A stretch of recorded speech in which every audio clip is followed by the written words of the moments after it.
As an e-commerce agency, we frequently work with companies that are successful in their home markets and are considering international expansion. Many are evaluating whether expanding abroad is right and which market would be most beneficial for their business. Advances in technology and the globalization of services have made this process much easier and more affordable than it was 20 or more years ago. And online stores simplifies expansion since there's no need for a physical presence immediately. Our clients recognize the immense growth potential of online stores and seek guidance from us. To provide more comprehensive support, we have partnered with Makes You Local, combining our technical expertise with their local market knowledge. You will find our details in the description. So let's start and dive into another e-commerce market.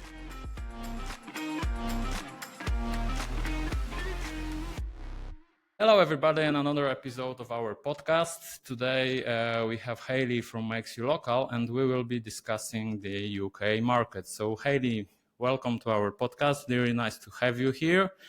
And I would be very grateful if you could say a few words about you and your role at Makes You Local.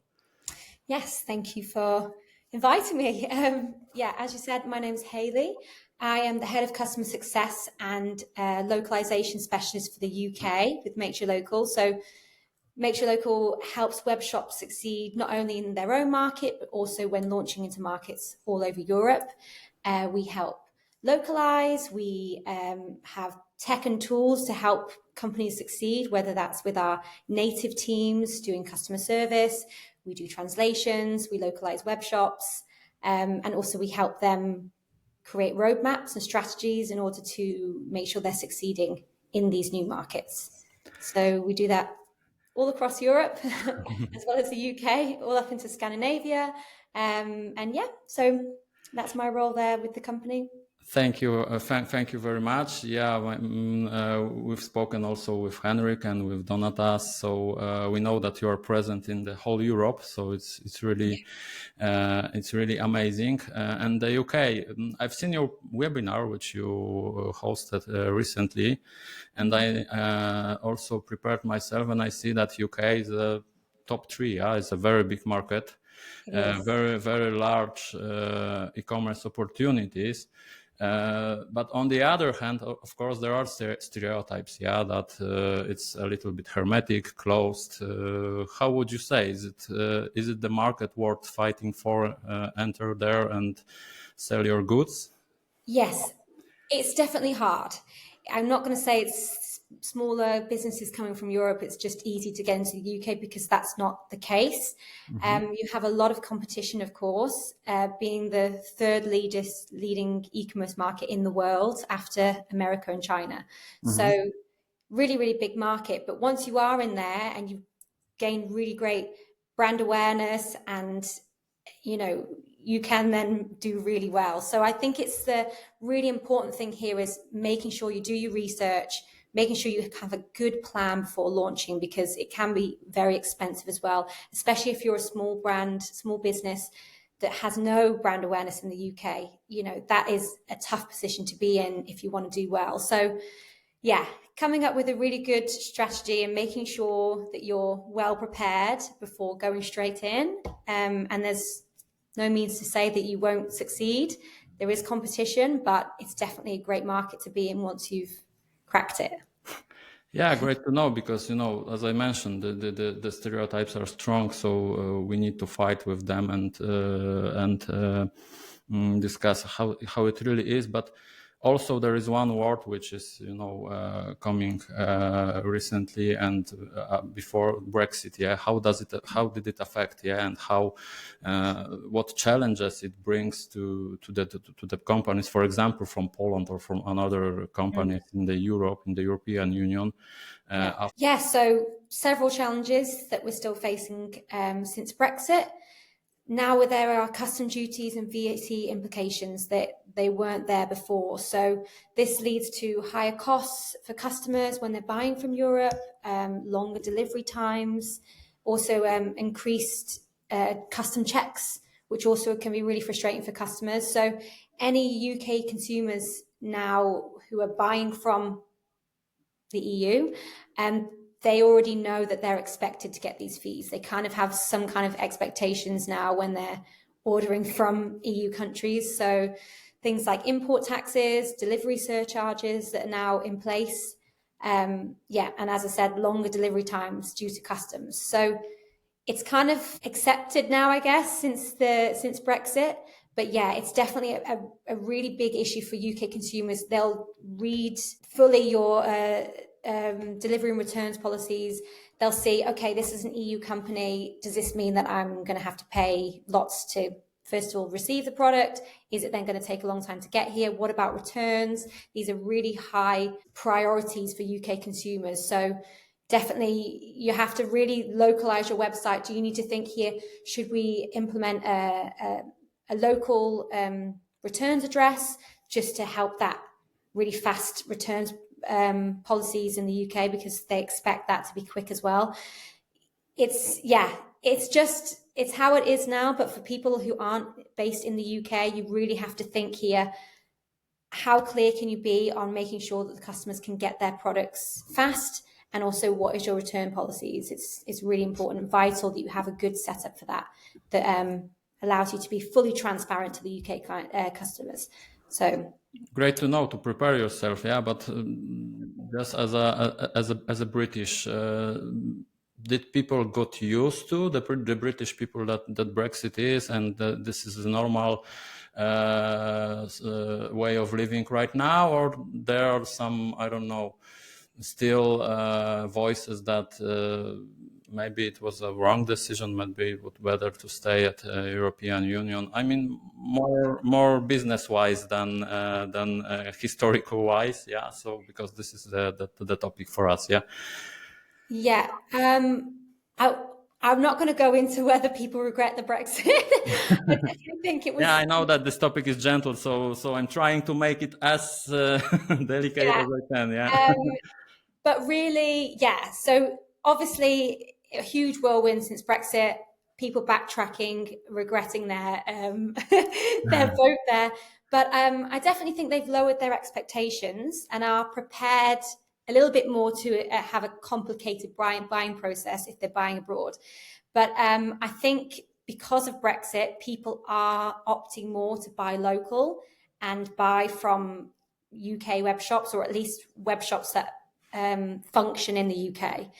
It's mostly for cost as well. Costs are more predictable. Delivery options are more reliable. Yeah, I think if businesses are offering that full transparency, clear communication with the consumers, they can keep the customers. I think, yeah, they expect the longer times from the EU, but at the same time, they would still prefer to have those fast, efficient delivery and return procedures. So you've really got to think about that if you're going to launch in the UK. Yeah, you are saying about keeping the customers, and I when I was preparing myself, I got to the conclusion that British customers are pretty loyal to the brands. Yeah, and how would you describe this? Is it like they even can pay more because they are loyal to their brands or UK brands or another brands, or because when when I've spoken with Henrik, he said, yeah, loyalty, but price is the main factor. Yeah. Yeah. So how does it look in the UK? Yeah, I mean, of course, loyalty is a big one, especially if you're someone who another brand they don't know. You know, why would they stop purchasing in the stores they have known for a long time and go to you? It's really important to constantly deliver your high quality customer expectations. This goes with like your customer service. This means your delivery times. Are you reliable? You know, are you pulling through and not just kind of exaggerating those delivery times, or maybe there's unexpected costs that you're not being clear about. I think what's really important for the UK consumers is having that full transparency and being realistic. They appreciate it so much more if you're sticking to what you're saying on your website. So keeping that full transparency, really good customer service, that's a big one for the UK. We value that high quality customer service. Being proactive. If you have problems with delivery, or if you have anything that's occurred, be proactive, reach out to your customer first. they really show that you care then, and that is going to increase your brand loyalty completely. Yeah, full transparency, having customer support, all means of customer support within the right business hours, 24/7, use AI, get your live chat bot, things that means that you're always on call for your UK consumers. They really respect that, and they'll keep coming back to you time and time again, as long as you are being consistent and keeping that great customer support. You'll definitely gain some loyalty for sure. Yeah, so is it worth? Yeah, it's not only that the price is a factor. Yeah, it's always worth to show the value of your brand. Exactly. But I wanted to talk about another channel, because you can show your value and your brand when you have your own shop. Yeah, stationary or internet shop, but the huge potential in UK is also in marketplaces. Yeah, it's a little bit more difficult to play with your brand. But how would you say, because a lot of customers are not are afraid is a big word, but not convinced that going with their own shop is at the first moment is a good way, so they decide to go with marketplaces. Yeah, I've seen reports, and I also heard in your webinar that most popular are Amazon, eBay, and Etsy. Would you be so kind and describe us how the situation goes, and what should the consumer consider while deciding that marketplaces are their first approach? Yeah. The first thing I'll say is it's mostly to do with what the consumer's looking for. So Amazon is their preferred marketplace because it's really fast delivery. They have a wide range of products. eBay is more like secondhand, looking for bargains, that kind of consumer. And then we have Etsy, which is more like handmade, personalized items. So each platform there, although all three very big, they have a clear guidelines and what they offer to customers based on their speed and their price and what you're looking for. So competing with these, particularly with small businesses, they really have to now show what makes them different to the other big players that are on these marketplaces. So I know it is tough, yeah, but it's finding what your niche is, what's your niche product. Do you have something that's going to set yourself apart from these other companies? Is it your amazing customer service? Is it your really good price guarantee, or, your delivery methods or something? What's something that will set you apart from these other brands is what small businesses need to think about. A lot of them do go to marketplaces, because I find in the UK, in most cases, it is unavoidable, just because you have that huge market awareness. You're going to gain a lot of trust from UK consumers as well. So although small companies are using marketplaces, you don't have to rely solely on them. It's good to get a wider audience, get yourself in a marketplace, but building a strong brand and your customer loyalty can go through your own website as well, and direct sales channels. So you can still start on marketplace. Don't expect to be completely flying on it. But the point is you're reaching a broader audience. Customers can go on your website, but if they know you're selling on Amazon, it adds that extra added value and trust in your product as well. So big things like using social media, having subscription deals, models, which is also really increasing in the UK. So creating that loyalty through subscriptions, if your product fits that kind of bill. Also creating loyalty programs as well, which will help your gain customers. So anything that you can do to stand out so like I said, you could have superior customer support, or something that will set you apart from these other companies. But in terms of marketplaces, 65% of the country is shopping on them. We find most UK consumers will choose to shop on a marketplace because they can find all their brands under one roof. So that's also and compare, yeah. Sorry? And compare, yeah. And compare them, which is a big thing. So price is a huge thing as well, particularly with the economy of the UK and everyone trying to save money at the moment. Being able to price compare, Amazon is a great example for that. And also they have very small basket sizes in the UK. So you'll find, because the delivery is so quick, it's free returns. People will just buy one thing. So they're just buying small things all the time rather than having like a big purchase, once a month.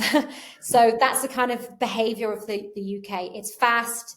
They're very impatient when it comes to online shopping. They want things quick. Marketplaces can cater to that. So that's why they're just so popular.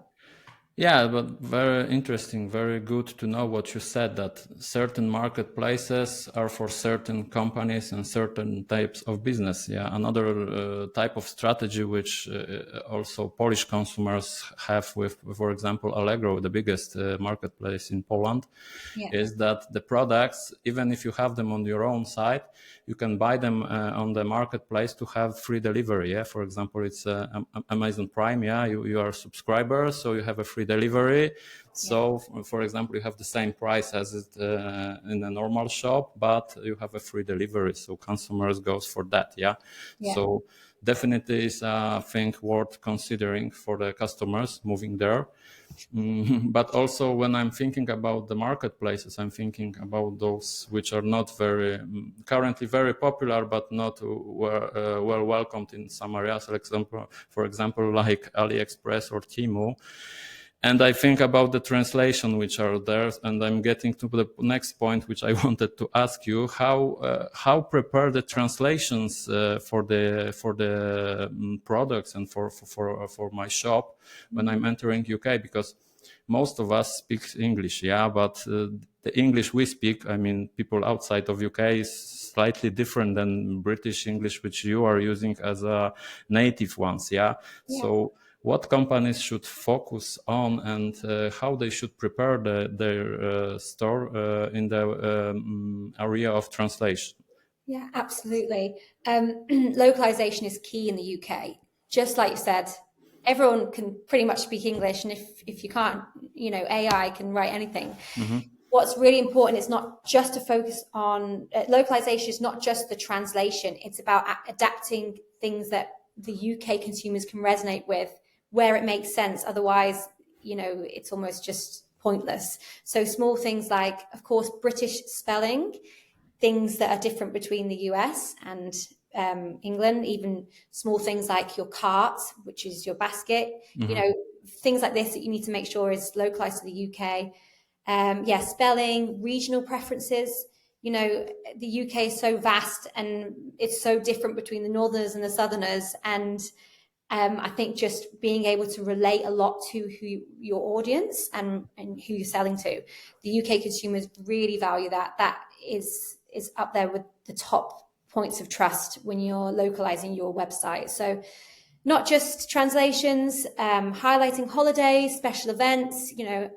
I said in my webinar, are you gonna also do something for St. Patrick's Day and celebrate with the nation? Like things that's really gonna gain that local touch to your brand.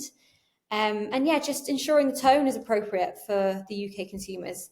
Anything like this would really gain, first of all, the trust, but also engage your consumers. They'll follow all the way through to checkout if your website flows and just makes sense to a UK consumer. So full localization of your website is just so important. But what should, on the other hand, what should raise a red flag? How to see that localization was poorly made or is not appropriate? How to see that? What are the signals? Any American spelling. Okay. Pricing, if it's not listed in pounds, that's a big one.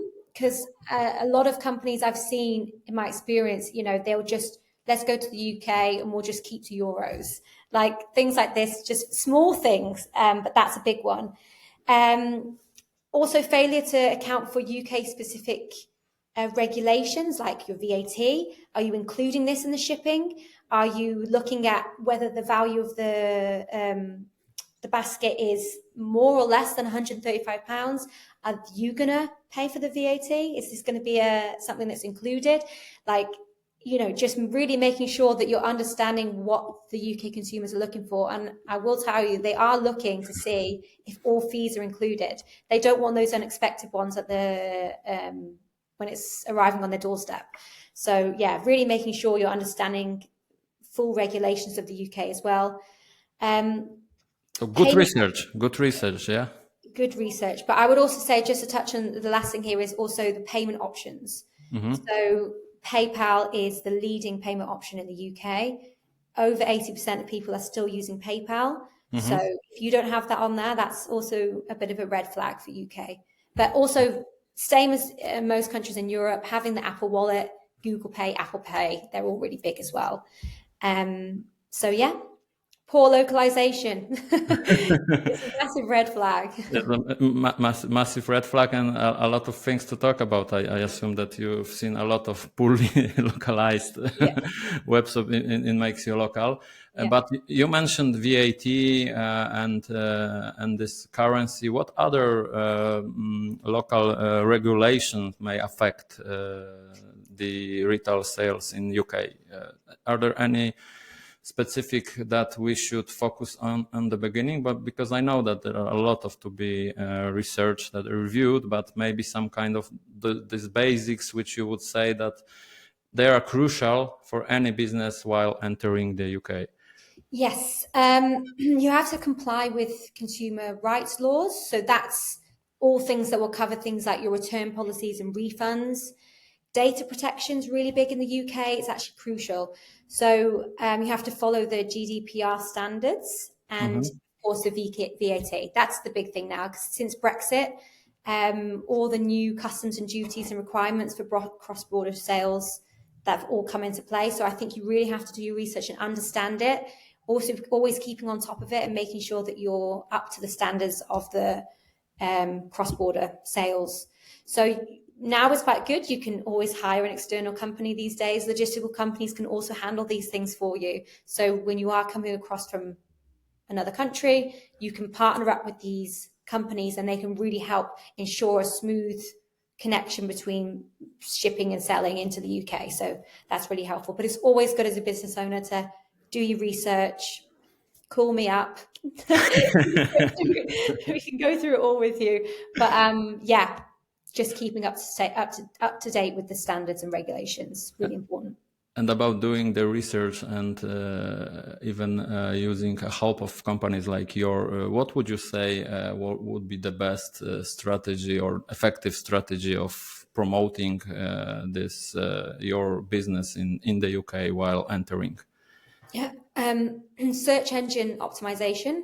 So the SEO, that's a really great place to start, because most shoppers start their journey on Google. So paid advertising, Google Ads, social media platforms as well. So using Facebook and Instagram, really effective. Email marketing is still popular, but it's the influencer marketer that's growing, especially for the younger audiences. But that's really where people dig into your brand and get to know it the most. So make sure you're active on your social media. Okay. Localized content, of course, that resonates with the British culture. So not just using your generic ads that you have in your home market or in other markets, making sure you're localizing those ads too to appeal to the UK consumers. So you really want to have the most engagement from your UK consumers. Localize. Okay, so it's more or less the same as in other European areas. So the social media are currently the big player, the big place where everyone should be. So it's also very popular in the UK. Yeah. Something came to my mind, because you can promote yourself, but there are still this global events which are happening, like pandemic, like Ukraine war. How does it affect the UK market? It's said that you are on the island, you're far away, but is that these things affected you? Yes, I would say it has, because since the Ukraine conflict, there's been more of an impact on the supply chains and, of course, energy prices. So this has had a huge increase of costs for businesses and consumers in the UK. So everyone's really trying to cut down. Now it's summer, it's a bit different, but going into winter, I definitely know with the energy prices going up, people are a bit more cautious when they're shopping online. So they're a lot more price sensitive. As I mentioned before, they're more inclined to shop around, not just buy, from the first thing they see. So focusing on price a lot is big. So price along with reviews is the top things I would say for the UK behaviour. But definitely the conflict in Ukraine has not helped with people's way of living. They've got to heat the house. So definitely their priorities have changed a bit since then. Anything value for money. And the pandemic restrictions, were they as strong as the continental Europe, and did they affect that much the business? For example, in the Europe, there was a really very big growth in the e-commerce market, because the traditional shops were closed, so everyone started to run their own shop, and there was a very big boom of small e-shops raising. So how was it in the UK? It was the exact same. And ever since the pandemic now, people have just got used to that way of shopping. So it's gone up completely, everything, particularly shopping on your phone. So making sure that your web shop fits both desktop, mobile, and also click and collect. These are really big ways of shopping now, particularly since the pandemic. So people are just more inclined to do home deliveries. If you can provide a click and collect service, that's amazing as well. That will just speed things up, also make things cheaper for the consumer if they can buy and then go and collect from store or collect from a pickup point. So home shopping, easy shopping on your device, that's on a huge increase for the UK. So especially, I don't know if it's the same, but for example, in Poland, it touched older generation, people who before they didn't use their mobile for buying, or even their computer for buying. They were used to the traditional shopping. The reports say that they started doing that. I mean, the 50 plus or something like that. And as you said, the habits stayed. So they touched it, they tried it, they saw that it's okay, and they stayed with it. Was it the same in the UK? The exact same. I think that just went all through Europe. It was the same for everyone. Now they just find it so convenient. And the fact that, using mobile phones has been on the rise since then, and how easy it's become to shop on your phone, making the steps so simple, a few steps and you've bought it, from your Apple wallet, from your payment wallet, to how easy the click-throughs are to shop on just your one phone. click. Just one click and you've just got it. So and next day you have a package at your door. That's what that's the expectation that Amazon set up now. So you can order in the morning, and in the afternoon Amazon's at your door. So it could not be more easy. And then you have the granddaughters teaching their grandmother, like, it's so easy, you can just order online. So it's definitely stuck since the pandemic for sure. You are repeating this mobile, so it's very important. But how would you describe the three biggest characteristics of the UK e-commerce market? How would you name it? The three biggest, like the consumer behaviors. Characteristics. How would you describe with three biggest trends, or three biggest words describing the e-commerce in the UK? We have mobile, which is defining and which is very important. You said something about the social media also, but in general, the e-commerce in UK, how would you describe in I would say characteristics? Price driven and marketplaces. We've obviously touched on that. Sustainability is on the rise. That's also becoming trendy now. They are trying to find, eco ways of shopping and packaging and everything like this. If you have an option that would say this is eco-friendly, people actually go for it. The one thing that actually I could compare with Scandinavia is Scandinavians would actually pay extra for sustainability, whereas people in the UK, they would choose it. It is trendy, but paying extra for it is another thing. I think that's still yet to be defined and changed. But sustainability, of course, is on the rise. I would also say omnichannel is really big in the UK. Just a seamless shopping experience that they can buy and collect, just again to add up.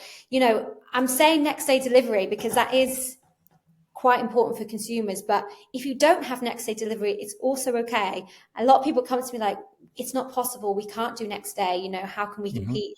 But I think being transparent and being able to tell your consumers, it's going to take 2 to 3 days, but as long as you are actually, as long as you are not saying that will be next day, but you deliver in 3 days, it's okay. Yeah. Exactly. It's okay as long as you're just being fully transparent. But I think, if I could break down the top 3 things that the UK's consumers would pick, it's price, it's reviews and research, and it's your delivery and returns. They're the top things they look for. So they're the trends of the UK. And you touched my next point, which I also have seen and listened in your webinar, but maybe you will say a few words for the people who didn't see the webinar, the customer reviews, and the comments. You said that they are very important. You even use the phrase that it's not good to enter this market without the comments. Can you tell us a little bit more about the approach of British customers to the reviews and to the opinions? I would say majority, in the 90% of the UK consumers, will all read reviews before making a purchase. This goes a lot into how they research. I mentioned before, they shop around for the best price. Same goes for reviews, because if you do have all this competition, why would they choose one over another? You go to the reviews. So anything below 4-star rating, actually they don't go for.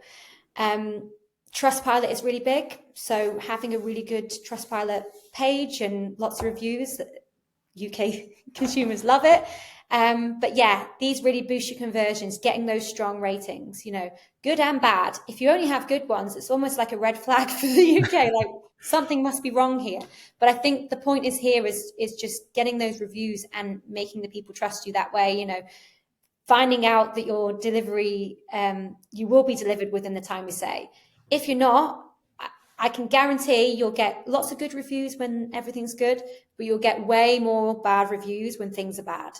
So keeping that full transparency and keeping that honest, like business policy, like all your policies need to be honest and you need to stick to them because they're tough. The UK market is tough. They will come at you and they will write bad things. So keeping your reviews good, above a 4-star rating. And then you'll be fine. Yeah, it's very, very good to know that, especially when there are companies which are operating, for example, in Poland or another country, and they don't have this functionality. It's a signal for them to start thinking about it when they want to enter. I'm thinking about this British customer.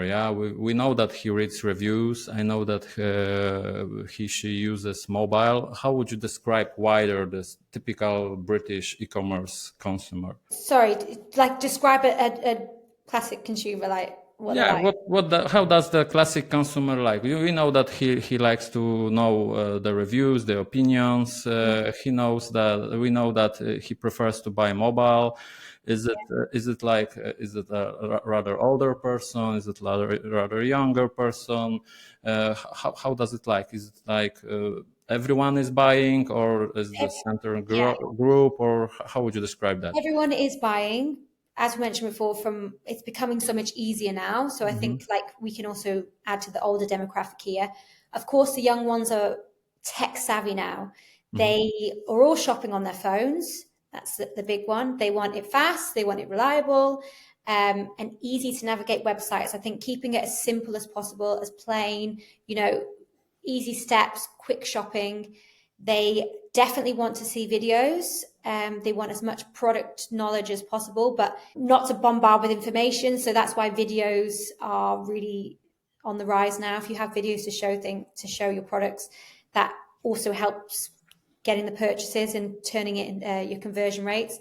But sustainability, as I mentioned, this is on the rise. Loyalty programs as well. So offering anything that you could subscribe or, points or anything that can keep people wanting to buy more and more, and good customer service. That's what our e-commerce, that's what our consumers want. That's what they're looking for. Really good customer service. So that also ties to all age groups because particularly, with the middle-aged, older demographic, they want to feel like they are being heard, valued. So they are looking for that good customer service. That's our classic consumer in the UK. Thanks for wide explanation. Sorry if I didn't explain it correctly, but this is what I was looking for. Yeah. So what we should focus on while deciding to go for the British market, how to meet the expectations of the customer. Yeah. Yeah. And you said a lot of things which shop owners need to focus on. I mean, the reviews, the videos, and so on. These are kind of investments if they didn't do it until now.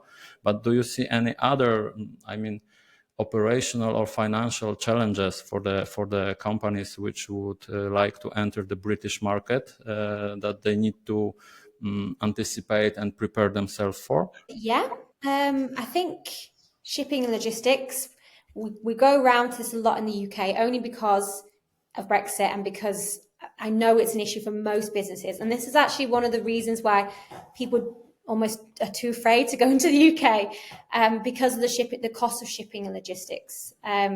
So with the new customs and delivery delays, it's definitely something you have to factor in. You've got to go through now and think, how much are you making per order in your home market? Break down all the costs here and include here perhaps more a higher returns cost you're now putting into going into the UK market, because people do return a lot more than other countries in Europe. Logistics. Do you need to have a warehouse? Holding warehouse in the UK, that's going to add extra cost. Mm-hmm. You have to really break down your costs a lot more, and just have in your mind here before you launch in the UK that there will be extra costs when it comes to returns, deliveries, your custom duties, they will add on. So you need to kind of incorporate that now into your budgeting. Also complying with UK regulations and VAT, consumer protection laws, these can all add costs as well. So, I'm hoping when you do go into the UK, of course, you have a way larger market to sell to. But yeah, you have to incorporate these prices in and decide if it's the right market for you, because, the costs are there. So you have to think about it. Yeah, it's a little bit more difficult because not some of the European Union laws apply, but some not. Yeah, and this may generate additional effort. Yeah, operational effort and the costs, of course. Yeah. Yeah. So this is something to worth considering. And another point on my agenda was the returns. You've said a lot of about that. So we know that the preferred method is free return, but is it common? Because I've been in a conference currently, and one of the companies was saying that yes, customers are expecting the free returns. But for example, in fashion sector, not even half of the companies offer the free returns. Yeah. So how does it look in the Britain? Yeah. How does it look? Everyone has the free returns, or is it like customer desire it, but companies are not doing that? I would actually say the opposite for fashion, because fashion in the UK majority is free. It's that fast fashion industry that you're in the UK. So if you're not giving your customer a really easy, simple returns process, so if you're not including the return label, having a UK returns address, just these two things really actually change a consumer's mind, and that makes them abandon their carts. So I think, yeah, most people are doing it. And if you're not, as I said before, you have to be really transparent, because they will second guess it, and they will also change their mind if they think, oh, I'm not going to try this new company. I will probably have to return it. I've got to pay just as much to return it. It is actually looked on in most cases before they make the purchase. So right now, consumers have the right to return an item for any reason within 2 weeks. Mm-hmm. But actually a lot of retailers are offering a longer returns window as well, just to stay competitive. Mm-hmm. So it is definitely a competitive market when it comes to the delivering returns. I think if you're a large brand in your home market, let's just take fashion here because it's the biggest industry for e-commerce. But if you are a well-known brand, people would still take the chance and they would order from you. What's really important here to minimize the returns is to make sure your website is fully stocked with all product details, get those videos on there, make it really clear before they make the order. If it's going to be the right size, be really accurate, true to size, runs small, runs big, making it as clear as possible and making sure your customer service is live, ready to chat 24/7, making sure you get those pre-order questions before they make the order, and then they'll feel more confident to place an order, knowing that, okay, maybe I don't need to return this. And that also matches with the reviews. So if people are getting the clothes, they're writing reviews saying, these all came, the sizes were completely wrong, sent it back, found out it was £10 to return, all this negative stuff. And then it's a snowball effect. Then you've got the reviews and then I think companies are prioritizing these return methods, setting up a UK warehouse. You don't have to set up the warehouse. You can just have a return address. People can return their products there, and then you can bulk ship them back to your base. So that way, you're having less custom imports and exports, and your consumers are happy because they are getting their refund a lot quicker because it's arriving into the warehouse, into a UK warehouse. So things you can do to just help speed this up without having to, completely set up a warehouse. You can just have a returns address. Yeah, glad that you are saying this positive way. Yeah, so you are giving the tips what to do to decrease the return rate, because on the conference I mentioned that was said that especially fashion companies, due to ecological reasons or due to the higher costs, are making harder for the customers to return goods, because they have a real problem, because the amount of the returns is very big. People are buying, as you said, fast fashion, so they are buying 10 things, leaving one and sending back 9, so, and the company has a problem because a lot of clothes cannot be sold again, so they need to utilize it, or destroy it even, so I'll just say here though, it's amazing the amount of people who return. I think there's something like 72% of UK consumers will return something. So we're known as serial returners. So it's you've got to bear in mind, people will order 10 things and send back 9. So it's worth knowing, because like I said, there is a threat, especially in big fashion companies, that they are making it harder, or they even want the returns to be paid, some kind of amount of money. So they need to know that in UK it's not a good decision. Another point is, we've also covered it a little bit, so this delivery and payment methods. So payment methods you quite widely described. So PayPal, those Apple Pay, Google Pay. So they are very popular. But let's focus a little bit on this delivery method, because you said that the most important is the next day delivery. But are there any preferences among the UK customers about, I don't know, the company who is making the delivery? I don't know, they prefer the British companies, or it doesn't matter. It may be DHL, it may be DPD, or another courier which is global. Royal Mail is the most trusted. So that's like the classic British courier that everyone trusts. So if you have Royal Mail as an option, people will choose it. But I will probably say 9 out of 10 times that, in fact, maybe even 10 out of 10 times, that's not free. So if they want it to arrive on time, if they want, the good service, then they would choose that. But normally that would be paid. Then you have the cheaper options, which is Every, which is the old Hermes.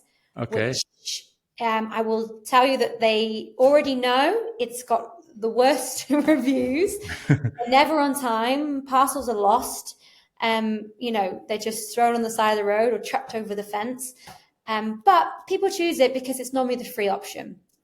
So that's normally the cheaper way to go. So that's Every. DPD is also a really popular one as well. But thinking about these couriers, they're also thinking, okay, yeah, I'll get it on time. Yeah, it'll arrive, on my doorstep or whatever. But also, they're also thinking about returns already. So DPD and Every, they've got over 7,000 drop-off locations across the UK. So that's petrol stations, convenience stores. So they can easily just drop the package off. Royal Mail has something like nearly 12,000 post offices across the UK, which means it makes it so convenient for them to just drop their parcel off when they want to return it, or pick it up if it's at the post office. So these are the top ones I would say that are trusted. There are, of course, like the smaller ones, Yodel and the ones that are smaller. But yeah, I think if you have the top 3 names on your list, then at least they know, okay, I've heard about this or I've read the reviews, and then it becomes like, okay, this is the standard. I'm going to have to complain because Every's going to be delayed, and I'm going to write a review, and it's the same process. But yeah, having a trusted courier, Royal Mail is great. And people will definitely say, Royal Mail, oh great, they deliver on a Sunday, or like so yeah, making sure you have a good list there, and also just giving them options. So if there's a few options there, that's even better. It's Makes better, yeah. the consumer be able to choose, I need it tomorrow, I'm going to pay for Royal Mail. Or, okay, I don't need it desperately, I'll pay for Every because I know they're going to be late. Okay, and the parcel machines, because in Poland it's a very popular method. Yeah, the company InPost, they even entered UK market, but I am not. I haven't seen their recent reports how it successful or not. But in Poland, it's very popular that you order and they leave it in the parcel machine, and you go at any time you want and you pick up the package. Is it popular in the UK? It's on the rise. I don't think it's as, I mean, we have them, they're all over. But I think because we have that like post office, and they are on the rise. I can't say they're not. They definitely are. I know in Poland you have them everywhere. Yeah. But yeah, they're on the rise. It's adding to that convenience. You can go any time of the day. So if the post office is closed, you can't pick up your parcel. Yeah, that's it. That's the reason. Yeah, because the post office is until, like, for example, 7 o'clock, and you are working until 7, so it's closed. Yeah. But we're talking more bigger urban kind of areas. Like a lot of people in the UK are also, not close to a city or a big town, so they're not going to have that option to go and pick up from there. So yeah, they're definitely more like in the bigger built up areas, and then they have the home delivery, or drop off at a petrol station or a convenience store pickup. That's still popular. Yeah, so we should consider it while entering this market. Okay, so last question. You also mentioned about it a little bit. So the seasons, we have these general seasons which are for the whole Europe, but you also mentioned that there are specific seasons in the UK which potential seller should focus on because it can bring him better income. So would you be so kind and describe few such seasonal moments in the calendar where the seller may anticipate, I don't know, higher selling rate or something like that? Yeah. To be honest, it's similar to other EU markets. There's nothing that stands out here. Black Friday and Cyber Mondays are really big, just as big now as it is in the US. People actually are holding off buying and waiting for Black Friday and Cyber Monday. So that's a really big e-commerce, advantage to get your deals on. But also Christmas shopping, Boxing Day sales, that's huge in the UK. And I'd probably say, the classic back to school season, Valentine's Day, Mother's Day, all the classic, it's completely the same as everywhere else in the EU. But I would probably say Environmental Day, like Earth Day, that's also becoming quite popular, making eco-conscious shopping decisions and buying on those days as well, because a lot of businesses are really trying to promote being more sustainable. So yeah, and it really adds to the UK shopping around for best prices. They are more than happy to wait for these big shopping days where they're going to get some big sales. So making sure you're on top of those, because that's what they're waiting for. Yeah, and you mentioned also St. Patrick's Day. Yeah, so probably it's for beer mostly, but It's for beer, but it's still, showing that you're celebrating. For St. Patrick's Day, we're doing this. We're adding something on. Like, it's like, great. This is another reason to celebrate. And the UK love a reason to celebrate something. So let's celebrate together. Buy our products. yeah, exactly. Yeah, exactly. Just being on their side and knowing, like, when the nation is also having a party and having a celebration and jumping on that, because when your consumers are happy, they're going to be happy shoppers, aren't they? Yeah, of course. So with this positive aspect, thank you very much for coming, Hayley. This is all I've had in my agenda for today. Is there anything you would like to add from yourself for the companies that are targeting the UK market? An encouraging info or something? Like, with saying all of that, go for it. No, I think it's really important. Just get your plan right, sort your finances, do a cost breakdown. Is it worth it? Is it the right market for you? What will set you apart of the UK? You're going in, you're heading on all these competitors, marketplaces. You need to have a really good strategy before going in. So this is something I do all the time. Roadmaps and strategies for helping businesses first getting started, because that's the tough part. Keep localizing. Prepare. Yeah. Prepare. You could just go for it. Maybe it doesn't work, but I think making sure it is the right market. I know it's an exciting market to be in. So I get why people have the interest. But yeah, have a good plan first. Have a good plan, and if you cannot, and if you don't know how to do it, just contact us, and we will help, of course. Yeah. Exactly. Yeah. Just let me know. So thanks a lot. A lot of useful knowledge for me and for our listeners. So I hope it will help the people who are undecided to make the decision. Really nice having you here, and see you next time, I hope. Yeah. Thank you very much. Bye.